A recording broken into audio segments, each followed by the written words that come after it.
let's celebrate. There's a party going on right here, a celebration to last throughout the years. So bring your good times and your laughter too. We're gonna celebrate your party with you. Come on now. I love that song. Hello, and welcome to another episode of Shine with Curiosity and Encouragement podcast. I am your host, author Stephen Urias, author of Pet Series books and animator of the upcoming Curiosity Tales. So take a look out for that. As always, we are sponsored by Soul Sunshine. If you are an aspiring author, if it is your dream, or you need illustrators, or you need formatting, or you need marketing, reach out to Soul Sunshine at soulsunshine.com. We've had some amazing new releases, and we've got some amazing things coming up. Wow, December. How do we make it here this far, this fast? We are almost at the end of the year. I honestly can't believe how fast this year has gone. Big moves, setting up new locations, just getting things situated, squared away. It's been different, but it's been good. It's been highs and lows, but we're starting to come into that, calming of everything, getting everything down to where we need it to be. I don't know. It's been a different year, but different is always good, right? When I was in high school, there was an Arby's commercial that said "different is good," and I loved that, but I took it to say "nonconformist rule." So if you are a nonconformist out there and you like that, then you are absolutely on the best side of history there. Well, it is another week of Shine with Curiosity and Encouragement, and this week we have somebody very special coming to the stage. I met PeTika at the Jack's Book Fest, and she is a fellow children's book author, and she lives here in Jacksonville, and we met and we got along, and her books are fantastic, and we've done some working together, and she is one of the most positive, hardworking, brilliant people I've ever met, and she is coming to the stage now. PeTika! Hi, how you doing? Doing well. How you doing? I am breathing, so that's good. Breathing is good. Breathing is Yeah. good. It's better than the alternative in that, right? Absolutely, absolutely. So before we go on, I want you to introduce yourself to our viewers and let us know more about you. Okay, so What's up? hi, I am PeTika Tave, founder of Beautiful and Brilliant as You Are Books and More, or BayaBooks. Together with my teenage daughter, we are on a mission to affirm children and strengthen families through our high quality, high engaging, affirming books and products that teaches children to love themselves inside and out, while also increasing conversation between children and their adults so that we all make sure that they have positive self-talk and self-image. Oh, you had that down pat. You said that a couple times, haven't you? Oh, a couple hundred, I tell you that. Oh, goodness. I always see you at all the book festivals around town and all of Yes, the setup shops. And you have a beautiful tent, and thank you. it's. When I first met you, I was like, "Wow, you know what you're doing. You got it all going on right there. You got a beautiful display. You got your books up there. It's fantastic. I love it." Um, Thank you. but what made you want to become a children's book author? So actually, that is an interesting journey, just like everything else in my life. I hadn't set out to do that. It kind of fell into my lap, which is oftentimes one of the best ways to get into something. So the backstory is that I struggled with self-esteem and confidence as a kid. I was always the heavy child, tall and heavy. That's all I can remember. And every time I went to the doctor's appointment, so she's obese. Now she's super morbid obese. I mean, no, now she's super obese. Now she's super morbidly obese. I'm like, is there any other degree of obesity? Can you tell me that I am? So it was awful. And so by the time I was in middle school, eighth grade, I was 300 pounds. And then by the time I reached the age of 22, I was 427 pounds. And so I knew I had to make a difference. None of my other siblings suffered the way that I did with weight. And I was constantly up and down, up and down. I often joke that I could tell when people met me based on how small or how big I was when they first introduced me, or I was first introduced to them. But all jokes aside, I had great success as an academic in school, two wonderful parents, supportive brothers and sisters when they weren't terrorizing me. But we won't talk about that. And the one thing that no one could help me with was self-esteem, self-confidence, because I couldn't understand why I was always so tall and so heavy. So it took me a long journey to be able to appreciate who I was. And when I was 427 pounds, I was also expecting my first child, my son, and I was 22 years old.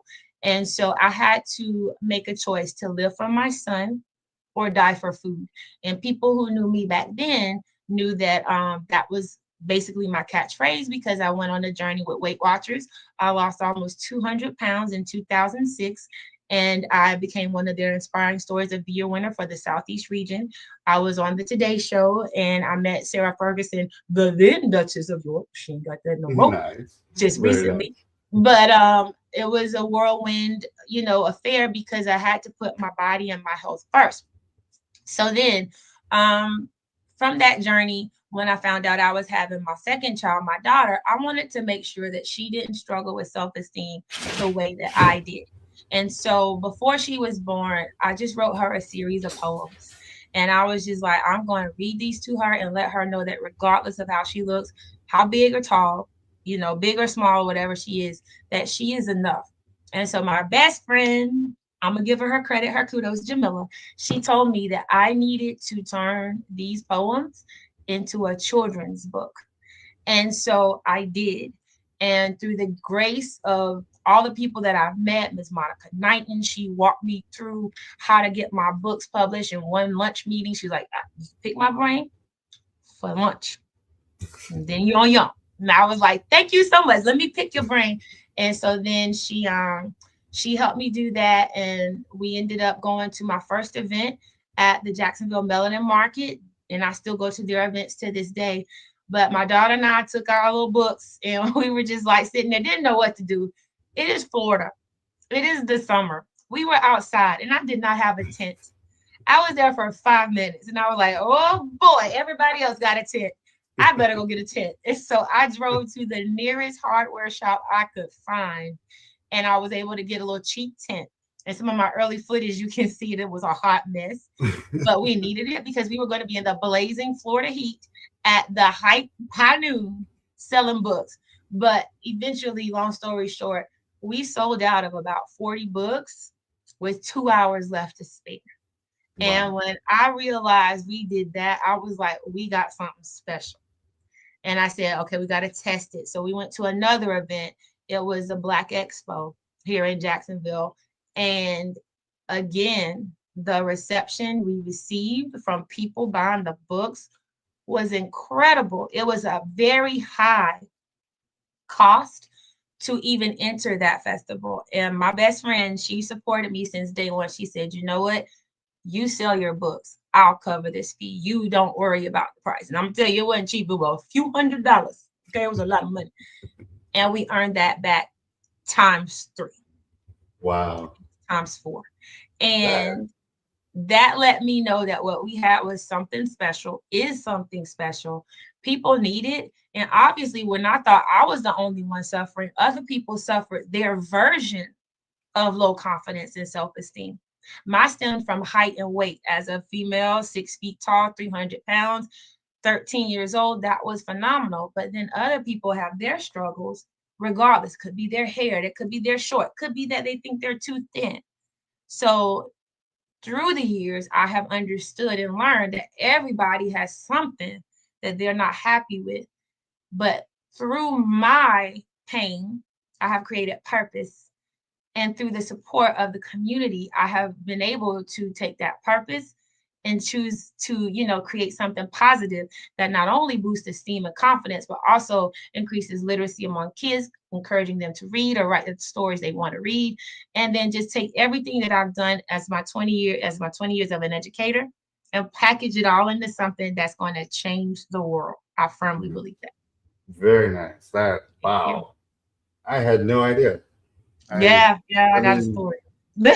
talking to you, I had no idea what the backstory was, and Mhm. wow, that makes me love you even more. That is amazing, and Thank you so much. you're in talking to you, in every moment that we've had together, you've always just given this presence. There's a reason why I call this podcast "Shine," is because it's that shine that people bring. It's their light that they bring upon the world, and hearing that from you, wow, that was absolutely incredible.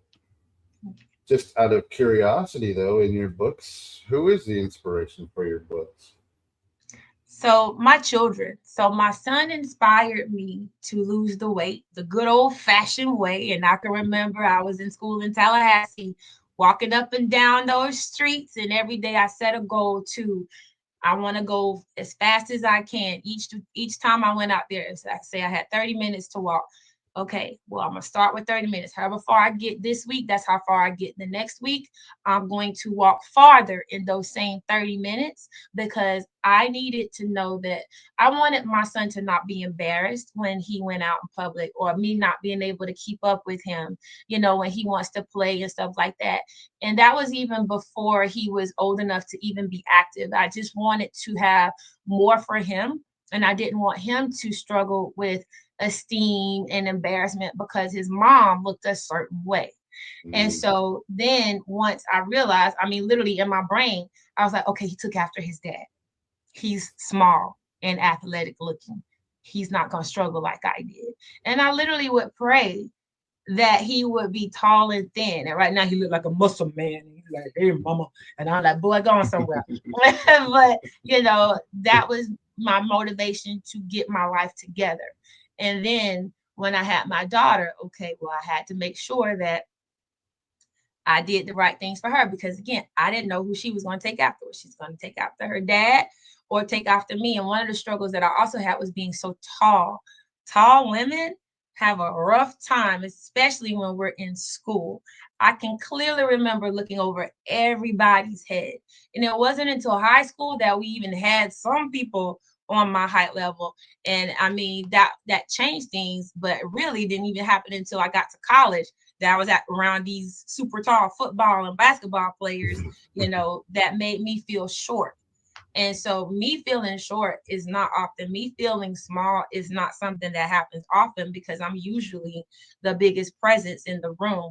And so with her dad being 6'6" and I'm 6 feet, I'm like, oh my gosh, is my daughter gonna be 6'5", 6'8"? And those are the things that went through my head. So I said, you know what? I don't know how she's gonna turn out. But I do know she's going to have to love whoever she is, however she looks, whatever that is. So that's why I wrote the poems so I can inculcate those positive messages. This is before affirmations was really even a big thing now. And I tell people how to do affirmations a little bit better. It's more than just saying things, but you actually have to help the child believe these things too. But that's another story. But creating those poems, and initially I was so surprised at how I wrote. Sometimes I just surprise myself because I'm like, I wrote that. Oh wow, I did. Okay, okay. Maybe my English teacher at Stanton was right. I do have a talent. And so I tried to get it. Actually, a lot of people don't know this. So this is an exclusive you're getting. I'll give you this oh, exclusive. nice. Okay, thanks. Yeah. A lot of people don't know. I actually had all the poems into a book and I submitted them to publishers and I was going to create a poetry book for kids. Well, you can imagine how that went, especially back in 2009. Nobody was really reading poetry, and especially not poetry books for kids. So I got rejection after rejection after rejection, if they even bothered to reply. So that's why, even though I wrote the poems in 2009 before she was born, it wasn't until 2019 that I actually created our first book because I sat it in the closet for about 10 years. Mm. And then one of my colleagues, Ms. Monica Knighton, she's the CEO of the Monica Knighton Way. She's an incredible educator. Hey, Ms. Knighton, if you see this. And so she actually published her book and it was an educational book that helps parents engage with their children through the like she embedded questions within the book on the pages. And I was so shocked. I was like, oh my gosh, how did you do that? And that's when self-publishing started becoming popular. And so I was like, that's another route. I can't get a publisher, so I can publish my own. And so she said, look, you can meet with me for lunch. I'll tell you what you need to know, pick my brain, and then you take it from there. And I took it from there and haven't looked back since, but I still give her her flowers, because if it wasn't for the idea from my bestie and her sitting down and telling me what to do, I wouldn't be here. Or at least I wouldn't be where I am right now, because I wouldn't know what to do. Very So nice. that's why there was a 10-year lull. No, that what I've come to realize is that everything has to happen in exactly the way it needs to happen. If you rush it, it's not going to bloom the way it's supposed to bloom. If you wait too long, it's not going to be as sweet as what it could have been. And Absolutely. it happens at exactly when you want it to happen, when it needs to happen. And the people that are in your life, that come into your life, who leave your life, are all supposed to happen when that happens. And Absolutely. for me, it's been some of the hardest aspects of everything, but the doors that have opened up in writing and being an author and following, as I call it, following the dream, it leads you to this new direction, and with what was behind you is gone. I'm curious though, as a children's book author, and you've made some amazing points in who you've written it for, but what is the most important aspect of being a children's book author? So now I'm going to put on my teacher hat. Love Because, it. and I'm just going to say it, and I hope people receive it, because like I said, back then, self-publishing wasn't a thing. Now it is a thing. But unfortunately, you have a lot of people that view it as a get rich quick type thing. And it is not that. In fact, it needs to be even more intentional and thought out, because you are sending messages to children, the future. And it needs to have a level of work, worth, and quality that you would expect for your own child. And I say that with the utmost respect, because, but let me say this, but when I hear people just wanting to publish books so they can do a school visit, that's a turn off for me. Because as an educator, I'm not going to just let anybody come into my classroom and make a presentation to my impressionable students. And so also people want to do different activities. Well, do you know if those activities align with what we're trying to teach the child? And then do you even have the experience or the knowledge to be talking about these things in a classroom setting? Because what you may think is the writing process or something that they should know may not be exactly what we're teaching them. And I say all that to say this: some people put out products just to say they have it so they can hopefully get a quick dime. The dimes don't come quick. Once your family and friends stop supporting you, you really need to have an audience. And B, if the sole reason for publishing a children's book is to hopefully get a revenue stream of money and get some quick cash, then we really need to reevaluate what messages we're trying to get out and why, and what are we really trying to do with doing this. This isn't something that people should do because they just want to make money. It should really have some heart and passion behind it. Or at least a purpose, even if the purpose is just to entertain. But here's a litmus test. If you're not willing to invest in getting it edited, getting it illustrated by not your little cousin, but an actual illustrator that knows how to do it, if you're not willing to pay a formatter to format it properly, or to make sure that your page counts and your word counts and your word choice is appropriate for the audience that you are writing to, then you might not need to be doing the book until you're ready to pay for those things or willing to invest in getting that stuff paid for. Because again, you are putting out a product for impressionable young people. We can't just put anything in their hands and expect a handout in return. I see. Wow. I love that. And Thank you. I appreciate that so much because there's so many people out there who just want to release anything and Mm-hmm. just so they can say they're a published author or just Right. so they can say that this is going to make me a fortune, like you said, and it's not. And Yeah, for and let me people, clarify. So if a person just wants to publish a book to say they're a published author, that's different. I mean, you're doing it for yourself.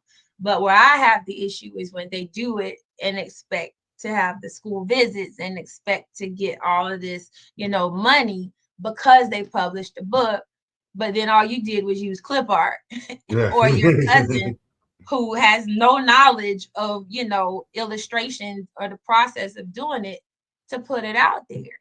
And unfortunately, and I say that, because unfortunately, the market has become saturated. oh yeah, oh yeah, And the saturation in the market makes it difficult for people like me who would love to bring authors in to talk to kids and inspire them. Difficult for us to see who's really in it for the money or for the child, who has a product that I can confidently say to my principal, hey, we should bring them in, or who's got some stuff that they put together and they're, blowing up your email. And then you're like, what is this? Like, what is Mhm. it? It's like, okay, if I'm grading your book, would you get an A or an F? Because I'm a tough grader. Ask my students. So again, if you just want it for yourself, great, do it. Have fun. It's easy. Upload a file on Amazon. But if you're really trying to be in schools and daycares and really get that, get to the next level as an actual author, then make sure you're investing and doing everything that you need to do to make sure your product is sellable, appealing, and meets, just basic expectations for grammar, editing, word count, word choice, illustrations, etc. I don't want absolutely. to knock anybody's dream, but we need to make sure that that dream is aligned with expectations. And if you're not willing to pay for the quality, then reevaluate the purpose. Absolutely, absolutely. Let your pride and your ego go away and stick to people who know more than you Yeah, because that's how you're going to learn and that's how you're going to put out a better product. exactly. And And honestly, my pride and ego wouldn't let me put out anything less than my best because I'm like, I ain't put my name on that. No, stir me. I tell my students, anything you turn in to me should reflect the best that you can give. I said, that's your name. You put your name on it. So it should reflect the best you have to offer. And so if I can't confidently open up a book and say, this is my book, baby, then why am I putting my name on it? My name is my father and my mother taught me your name is your gold. And if people say, oh, she got them trifling books, what have you done? So my ego won't let me. I know my lane. A lot of people ask me, they're like, did you illustrate? I'm like, no, no, no, no, no. You do not want to see my artistic talents. I am the writer, the creator of the ideas. I let everybody else do whatever else I need them to do.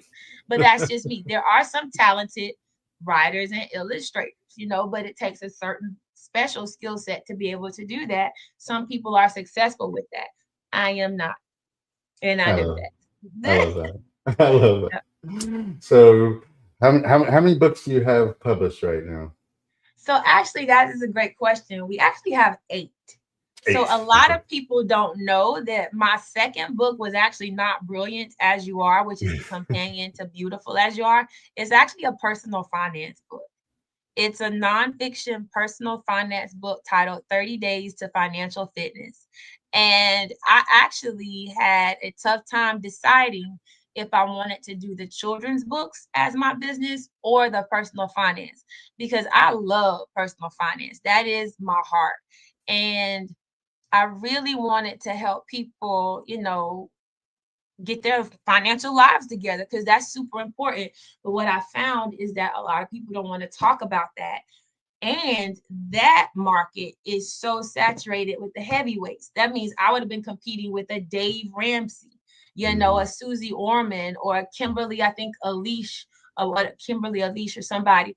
it's a lot of people in that market that has established fan bases. And I was just like, I don't know how I can wiggle my way into that, especially since people don't like to talk about finances. So I spoke to my friend, Miss Rachel Lucas. We had some long walks after work every day, and we kind of hashed it out. And, I saw the success with the children's books. And that's where I said, you know what? This is what I've been wanting to do since I was a kid, help kids that struggle with self-esteem. So this is where my route is going to lead. And so that's Nice. where I ended up. So with your children's book routes, where do you want to take these stories? Is there any other aspects Mhm. that you want to dive into? So 2026 is going to be a big year for our company. And Ooh. I'm super excited. I'm not going to give out too much, but I will say this. My intent was never to be an author. So that's something other people don't know about me. I never said I wanted to push out books, because that's just not my thing. But when I come up with an idea and I say, this could work, I'll push it out. So we have two new books coming out, probably in January and February. One of them is a board book. So I'm really excited about that. It's a board Nice. book. I'm working on it currently right now with all the other stuff that I'm doing. So if you follow me on my socials, I have not rested in forever. And like I told you, So I got to true. get ready for a trip like tomorrow. So- So the board book is going to address the parents who have children that they say will tear up a paperback book or a hardcover book to pages. I said, guess what? I will fix that for you. I have a board book that you can have. So we nice. have that. And then here's another exclusive. Here's another exclusive. So if anybody's watching, they're gonna have knowledge of this. People not watching, they're gonna be shocked. So my mom, I didn't know where all of my gifts come from, but in reflecting, my father wrote a lot. He was a meticulous writer, just of information. And my mom, lo and behold, was a poet back in her day. My mom is 72, Nice. and she had a book. So we all keep journals, just mountains and mountains of journals. She had a book of poetry that she wrote when she was a teenager. Wow. And she gave it to me about 2.5, 3 years ago. And I Wow. promised her that I would turn those poems into a book. Nice. And at this moment, I am editing that poetry book to be released in January, the month of her birthday. Wow. Yes. So, That is special. yeah, poems she wrote 50 plus years ago. And it's a backstory. She was a African American woman growing up in segregated Alabama, and it's Oh, wow. all the emotional things that she had to endure, and not with the segregation per se, but just figuring out who she was as a young woman and finding love and figuring out, do I stay here or go to the big city? And so I'm so excited to bring that to people, because just like I didn't know if people would connect to Beautiful or Brilliant as You Are, I don't know who's going to connect to her story, but we sure are going to tell it. And that's going to make my mom a published author as well. But of course, like I said, I'm putting her name on it and mine. So it's going to be top notch. And it's going to be something that I think people in her generation and younger and older will be able to connect to, relate with, and really see the power of writing, sharing your stories, and having a voice. Oh, I hope so. Another Just exclusive for Stephen. There you go. I want to read that because the experiences of growing up in that time frame, civil rights era, the changing of the world, Vietnam. I mean, Yes. America changed so much during that time. Mm-hmm. Martin Luther King, John F. Kennedy Jr., Robert Kennedy Jr., just all of these people that just made Yeah. such an impact on society and where we were going. And to hear that in poetry format from a female growing up during that time frame is going to be powerful. Yeah. I'm excited. Wow. I'm excited. And I was Wow. like, wow, mom, I guess this is where I got it from. She was like, yes. Mhm. Yes. So, and like I said, my dad, he didn't write poetry, or at least we don't have copies of my dad. So my dad was in the silent generation. My mom was in the baby boomers. So, but he wrote, I can remember he wrote meticulous journals of his work days.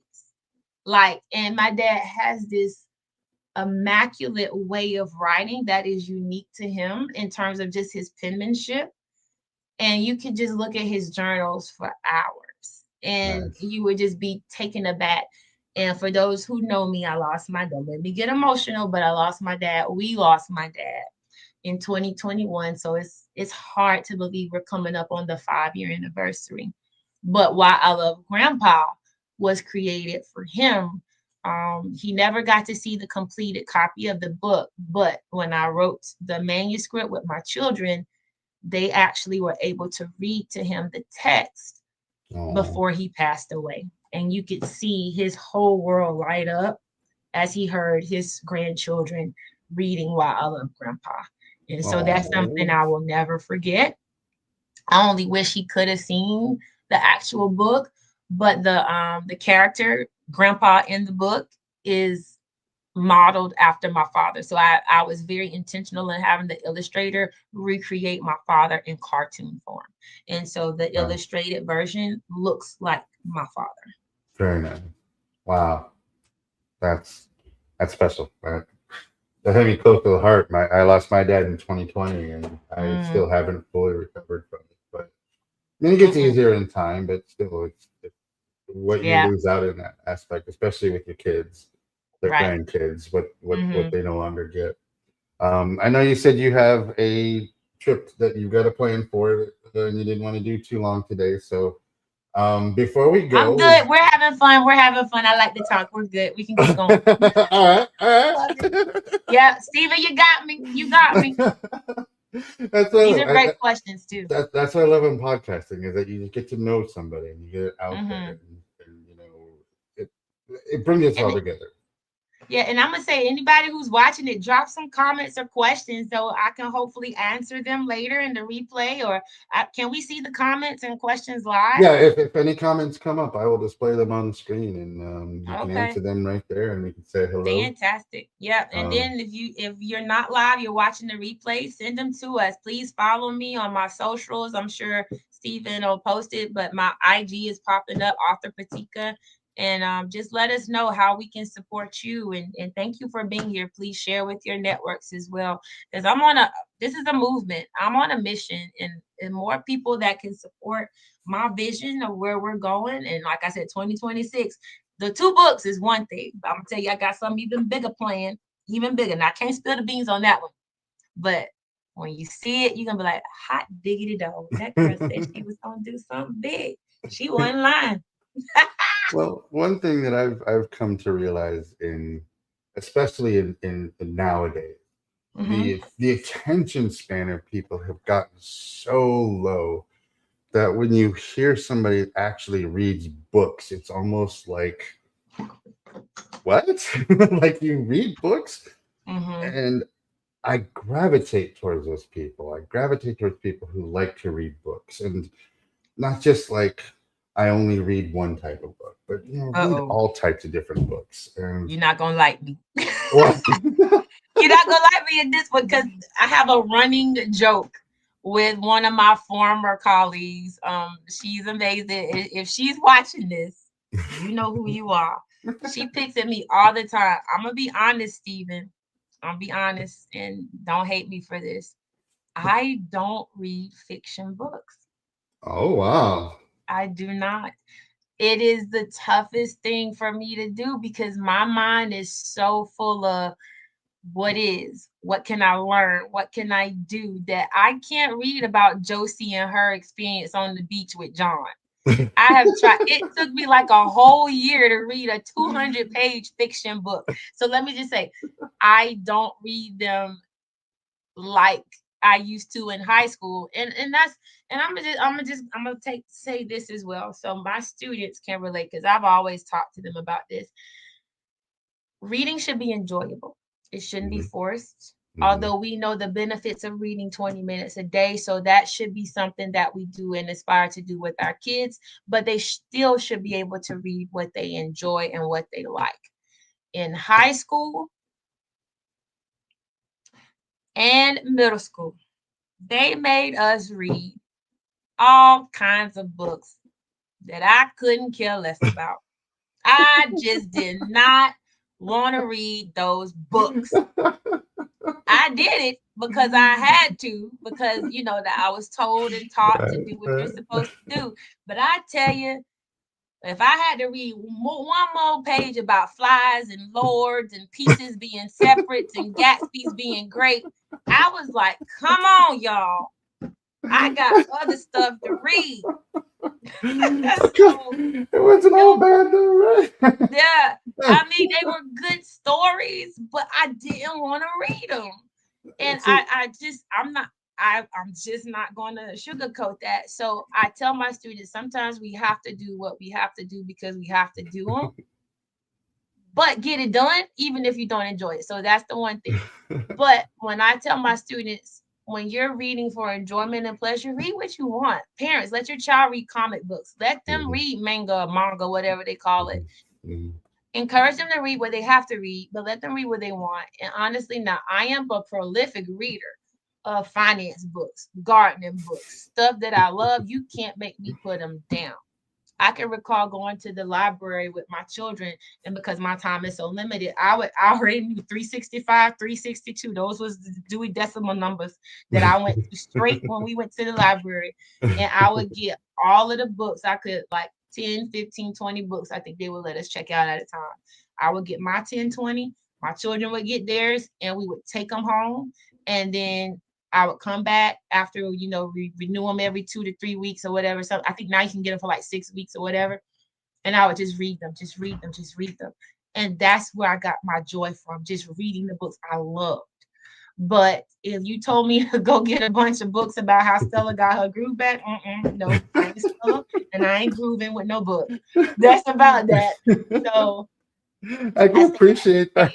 Just let them read. My children will read, and honestly, I think it kind of rolled off on them or rubbed off on them because they'll read nonfiction as well. I don't know what my son read. He's 22. I don't know what he read. But my daughter, she'll read certain things as well. She obviously reads what she has to do in school, but she likes fashion.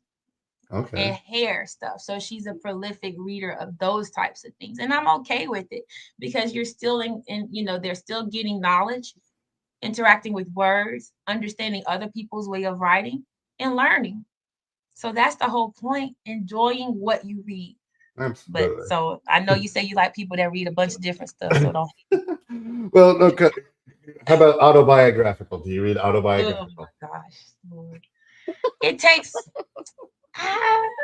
honestly, I think I picked up Michelle Obama's book. Okay. I don't know if I picked up any more literally, my brain is one track. When I want to learn something about something, I get it. Now, I do read recommendations. So, like, I'm in the middle of this book called The Black Swan. I don't have it right now, but it is phenomenal. It is phenomenal. This is changing my whole perception of just business and things of that nature. I love books. All Susie Orman, I have read all of her books pretty much. Like that one, is that an autobiography? No, it's isn't it? I just like it. So Susie Orman, David Bach. Oh my gosh, I love his books. Profit First. I don't know if he wrote Profit First, but I think he's called his books are Smart Couples Finish Rich, Smart People Finish Rich, stuff like that. Dave Ramsey, I do love it. And here's the thing with me when I read, and this is probably why I like nonfiction too, because if I have a topic that I want to learn about, I will get different perspectives on that topic. So I can see what different people have to say about it, and then I form my own conclusions, come to my own understandings. That's synthesizing information for those students that are watching this. And so I think that's why, because you can't synthesize information with beach love stories. Like, are they on the same beach? Like, is the grass green before they get there in the winter? I don't know. I can't do that. So my brain likes to build and expand in knowledge that I find useful. I don't escape reading a book about somebody else's fantasies or whatever. I escape by reading books I enjoy while drinking coffee and sitting on a beach. That's my escape. There we go. I will take it. I will take it. No, I won't hold it against you if Okay, thank you, Stephen. Thank you. you Thank you. I'm not even entirely sure where to go from here on Oh, look, I can talk all day. That's my problem. I talk too much. All right. Well then, this is actually probably going to be a great question for you because Okay. I ask this question a lot in the podcast, and when it comes to authors are very creative minded, and they're very dreams and hopes, and living out in that fantasies and everything like that. So I've gotten some feedback on this, but what's the best advice that you have received? Don't worry about what everybody else is doing. Just do you. And Oh, I tell this to people, even my students. I'm like, especially when they say, I don't like to read, I'm like, you just haven't found what you want to read yet. Well, I still don't like to read. Okay, well, then write the book you want to read. And so ooh, here's the other thing I say. How many libraries do you think are in Jacksonville? Well, I'm gonna ask you, how many libraries are in Jacksonville? 6. I need you to understand we got more than 6 libraries in our library system. Oh my gosh. It's like 20. I don't know, 20. But then, so Jacksonville's a big city, so we have a lot. But think about how many books do you think are in a library? Even like the downtown library, how many books you think are there? 30 to 40,000. Yeah.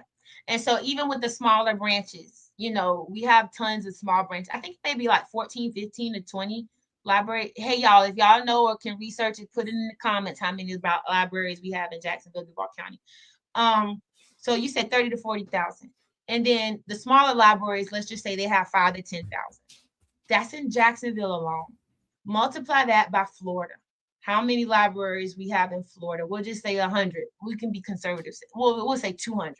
Okay. Okay, this is the math people. Let's math people do the calculations. 200 in Florida times, we'll say an average of 20,000 books.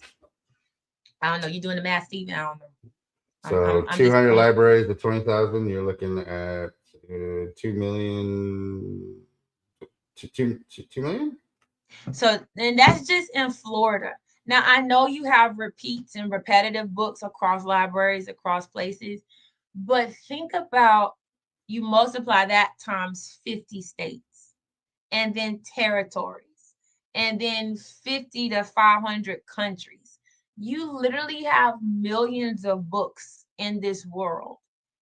And those books represent something that somebody thought other people would want to read. Why can't that be your book, your idea? And I can tell you, whether it gets checked out once or 100 times, you're sharing your work, your stories, your knowledge, and somebody is going to appreciate it. Or if they don't, they're going to talk about it. So you know that they read it anyway. So it is a topic for conversation. So do what you want to do, put the messages out you want to push out, do it right, do it with integrity, make sure it's something you would want to buy, and then just don't worry about what everybody else is doing. Because what I found is this children's book author industry, even within our local city, can be quite competitive. Oh, But it's only competitive if you're looking at what other people are doing. If you do what you want to do and do it the best you can, there's no competition. It's just collaboration opportunities and enough room for everybody to enjoy what they need to do. Just make absolutely. it your best, do your best, believe in what you're doing, do it right, and then focus on what makes you happy. I love that. We at the Jack Book Fest where we met, Mm-hmm. um, everybody was so it's like we weren't in competition with each other. It was like we Right, were all very absolutely. proud of each other. Like, oh, you understand what it took to get to this point. You went Mm-hmm. through this whole thing. And not only that, but you believe in yourself and you believe in your book. So you want to put it out there during events, during festivals, during things that you actually go out there for. not just sitting back expecting people to just find you because you're special, or they find you Yeah. because you're funny, or they find you because of this. Like, you're Mm. putting yourself out there. And for me, one of the hardest aspects is that when I wrote my first book was at the worst part of my life. I lost Mm. my dad in 2020, my mom in 2021. My marriage failed at the end of 2022. And at the beginning of 2023, I was homeless, living in the car. Mm. And that's when I wrote my first book. Wow. So, all the insecurities that you're talking about with your books and overcoming them, I tried to overcome those completely in my first book. And I still haven't fully gotten over all those Mm. insecurities, but Yeah. listening and feeling and hearing other people's thoughts and where they've come from have been so inspiring and so uplifting. Right. That Yep. Jack's Book Fest, there was just so much love there that it was so awesome. Yeah, and so many people sharing their stories for whatever reason. And typically, people who are out there doing the work have a mission behind what they're doing. Like, I have a mission. It's not just about books. Honestly, it's not about books. It's about the message. Mhm. Strengthening families, empowering parents, affirming children. That is the goal. The books are a tool to get there. And whatever your message is, I know some people have a message to create a world of kindness and accepting other people's differences, and respecting people just as they are. I know some authors have their goals of increasing a love of STEM and science and stuff like that, and others want to make it easier to go to the doctor. I know an author who's all about teaching kids proper manners or how to love their hair. So everyone has a different purpose for their book, their journey, and I'm sure there's a story rooted behind that. And yours is something that is spectacular as well. As hurtful as it was when you were going through it, look at what you're doing through that pain. And you're impacting a lot of people, and we need that. Thank you. It literally saved my life. And it's It, saving someone else's too because you're doing it. oh, I hope so. I, Hmm. I love it. I love just being out there. And like I said, the point of this podcast was to find people who have gone through, not just they had the silver spoon in their mouths the whole time and they don't appreciate anything. It's that Mm. hard work, that struggle, finding yourself, going through that journey, you know, going through it and getting to that point, finding that spark that turns into a flame, that flame that turns into a fire, and just getting the word out there of people who have written books and they believe in it passionately. So, we are coming up on New Year's, and I cannot believe it is December already. 2025 has gone by so fast, and I don't know if every day seems like it's been a year or if every day seems like it's been an hour. But I Hmm. do know that we are coming up at the end of 2025.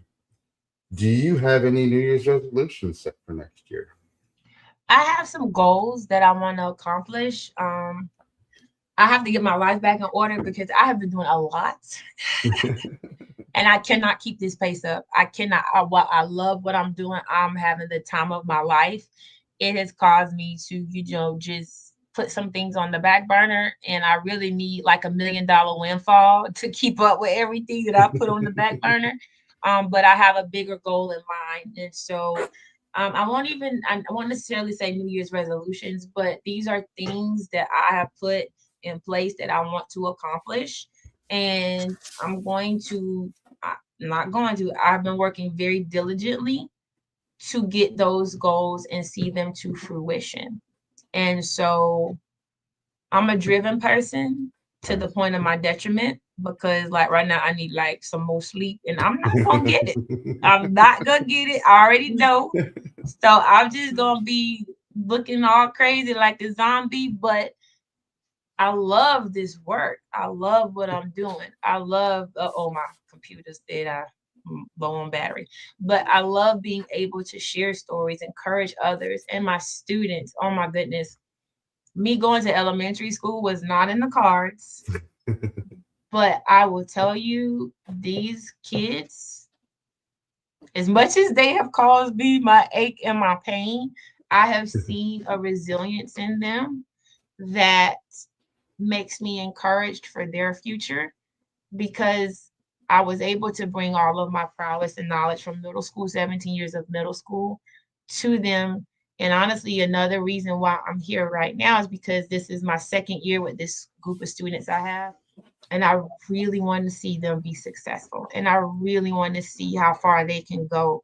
And it just makes me happy to be able to do what I love with the books, coupled with my passion for helping children love themselves and encouraging them to do and be their best, and seeing them be successful in a world that values grades and test scores, where they can say, you know what, I can do that, but I can also do this, and I'm still 100% successful because I set a goal, I accomplished it, and I'm moving forward.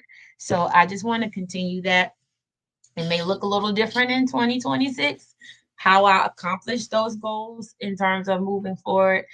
But I have visions, I have goals, I have dreams, I have aspirations. And like I tell my students, I still don't know what I want to be when I grow up. I don't know. They're like, wait a minute, aren't you a teacher? I'm like, yeah, this is me right now. I'm only 21. I still got my whole life ahead of me.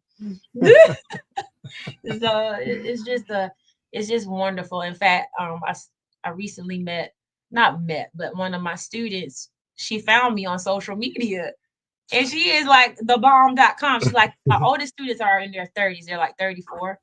And she's like this high powered executive. And she's like, by the way, did you teach at Highlands Middle School back in the day? And I'm like, hey, girl, how you doing?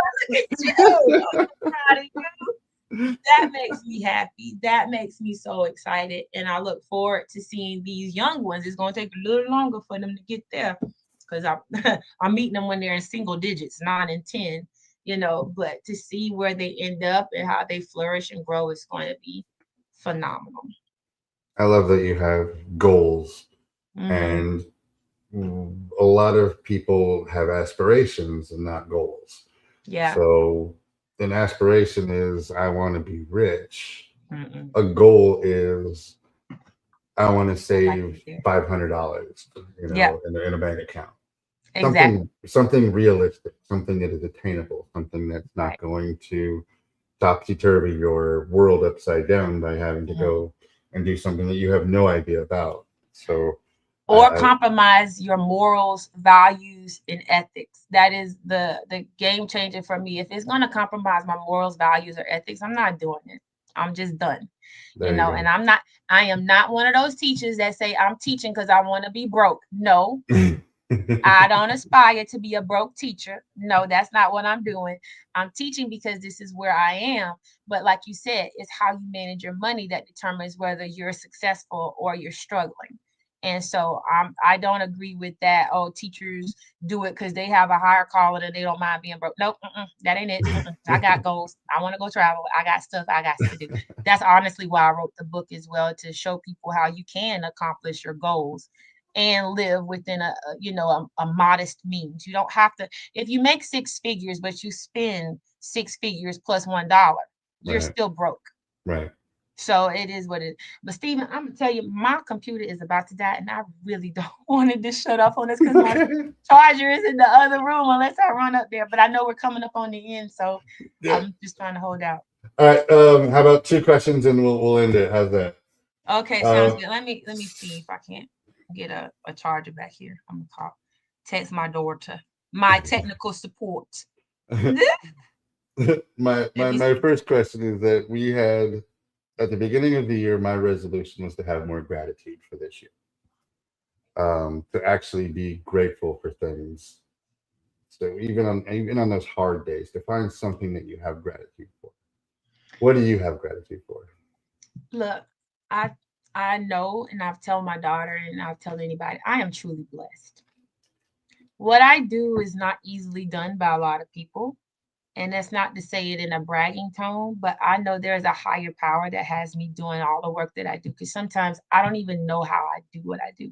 Like, I've been in, at one time, it was like one, two, I've taken a class, a college, two basic college level classes while I've been teaching and running the business. It's not easy. And I've been blessed with gifts that allow me to multitask, have visions, get stuff done, understand information, and process it in a way that gets me the results I need. This isn't, it is something that I have been blessed with, and I pray and think about it. Thank God for it every night because Nice. I know that I couldn't do this stuff without a higher power guiding my work and what I do. So I am grateful for the gifts I've been blessed with and the vision to see how to use the gifts for the good and not for selfishness or selfish reasons.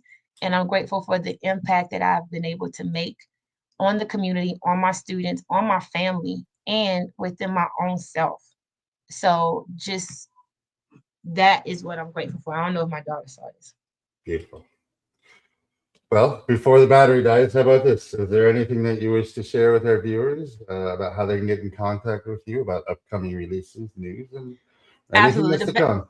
Yes, the best way to keep in touch with me is to please follow my Instagram or and how about and click the link in my bio so you can sign up for my email list because I send out stuff, tips and everything. I have my Ask the Teacher little lives that I'm doing on Mondays. Tomorrow is going to be at a different time because I won't be in my regular location at 7. But I am trying to give all the resources I can to help raise a generation of confident, capable, literate children that love themselves. And I need your support. I need you to be on this journey with me, sharing my work with your network, supporting the business if you can. If you don't have children, donate. I just need you there. So IG author PeTika, Facebook, my name PeTika Tave, or BayaBooks, BayaBooks. Doesn't mean buy a book. I just found out people remember think about that. It's beautiful and brilliant as you are, books and more, because I want to know everyone to know that you are beautiful and brilliant inside and out, just the way that you are. So please join my email list, subscribe to my YouTube, follow me on Instagram, and just tell me how you're feeling. Keep in touch, share my work because I'm out in these book streets, as I call them. I'm in these book streets pushing books, building confidence with children. I need your help, y'all. I need your help. And thank you so much, Stephen, for having me here. And people don't know we have an awesome collaboration that's going to start rolling out in January. I cannot wait to share it. Thank you so much for that. And I look forward to what the future brings. Most certainly very welcome. Thank you for coming on the show today, PeTika. If Thanks for having me. I'll put you in the green room. Hopefully the battery will last for a little bit longer and I can follow up with you. But let me go ahead and wrap up the show and we'll talk here in just a little bit. All right, sounds good. Thank you again, and much blessings to you, and many thanks to you for what you're doing to support children and authors as well. Thank you so much. You're most certainly very welcome. Thank you for coming on the show. You have a beautiful story, and the future is absolutely fantastic for what you got coming. Thank you. You're welcome. Wow, that was fantastic. Absolutely fantastic show. I having met PeTika, she gives off this aura that just is confident and brilliant and powerful. And I knew right away when I first started talking to her that she was somebody that I wanted to talk to and somebody that I wanted to collaborate with and somebody that I wanted to get to know more because she just is that powerful and what she's doing out there with her books and what she's got coming. You guys watch out for PeTika. She is gonna make waves and ripples and just be fantastic with everything in this. So I'm going to put her information on this post. Reach out to her, follow her, like, comment, share everything with her. As the week rolls out on the YouTube channel, watch all of the shorts that came from this episode so you can get caught up and just get to know her. And it's going to be fantastic. Well, thank you again for spending your Sunday evenings here with live with me on Shine with Curiosity and Encouragement podcast. Next week we have another amazing author and the holiday season. Just enjoy it for what it is. Don't stress out. Don't think it needs to be anything more than what it is, and just be happy, be peace, love your family, love your kids, love the world. Be happy. It's the best thing I can offer for this week. Thank you for watching, and we will see you guys next week with another episode of Shine with Curiosity and Encouragement Podcast. Have a wonderful week. Ever dreamed of seeing your name on the cover of a book? As a book publisher, we understand the challenges of self-publishing. If you're lost in the process, wondering about illustrators, book coaches, or formatting issues, worry not. At Soul Sunshine, we're here to guide you. Let's turn your dream into reality. Contact us to get started.